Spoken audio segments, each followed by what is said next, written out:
Yeah, I'll just start off by just making a general statement of where I think things are. We are just now completing year 3 of this building process, this plan that we put in place. Obviously, at the beginning of the year, felt like we were all hopeful internally to possibly make the playoffs, knock on the door. But at the end of the day, it didn't happen. So we're not in a position that's entirely unfamiliar with the team going through this process. But what I will tell you is that I believe that where we are is a much greater place, a much more developed team, much further down the path than a number of people in the media seem to think. And that's not to be defensive, that's not to take offense to what's being said. But we are pretty much exactly where I thought we would be with respect to the roster makeup.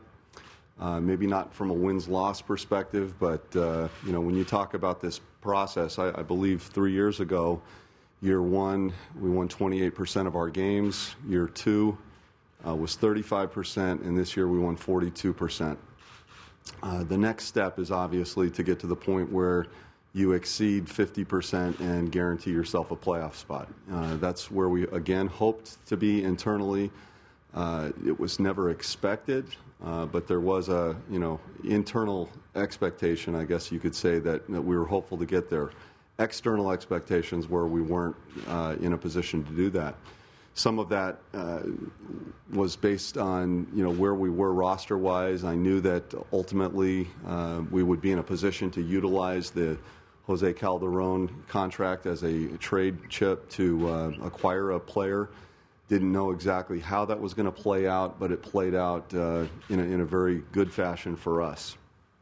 Rudy Gay is the closest thing to an all-star that this team has seen since Vince Carter and Chris Bosh himself. So we are in a process, again, of building a team and bringing pieces in different ways, whether it's in trades, whether it's in free agency, or whether it's in the draft. And I think you can look at all 3 elements of that and say, we've taken advantage of the resources that we've had available to us. The draft picks dating back to DeMar, very solid pick. He's turned into be a tremendous scorer in this league. He's a 23-year-old player who's just scratching the surface. For comments about why to extend him last year, I think I addressed that, and I'll address it again briefly.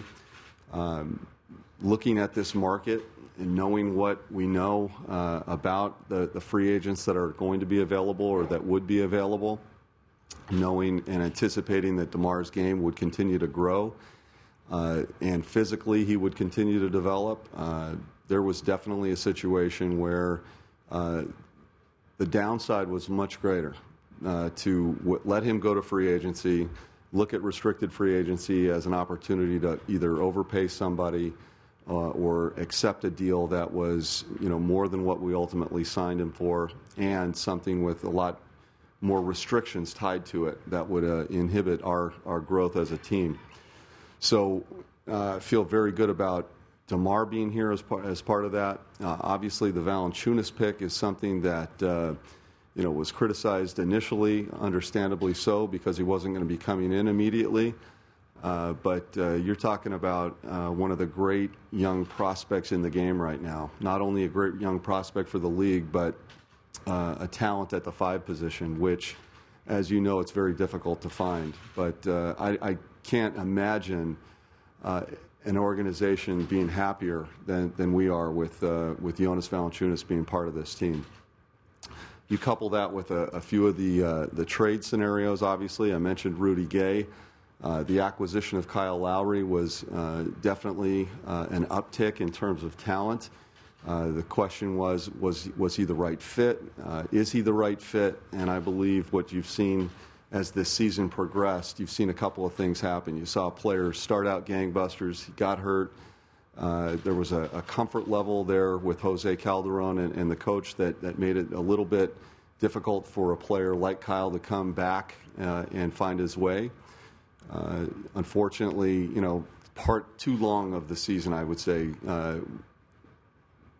too much time passed where he was ineffective, and he was ineffective because he just wasn't in a position to utilize his skill sets and his mentality. And that's not a knock on the coach at all. That's absolutely a function of, a player, Jose Calderon, who was a very good player and a solid player for this organization, fitting in and finding his way back to a point of productivity and efficiency that warranted him to play.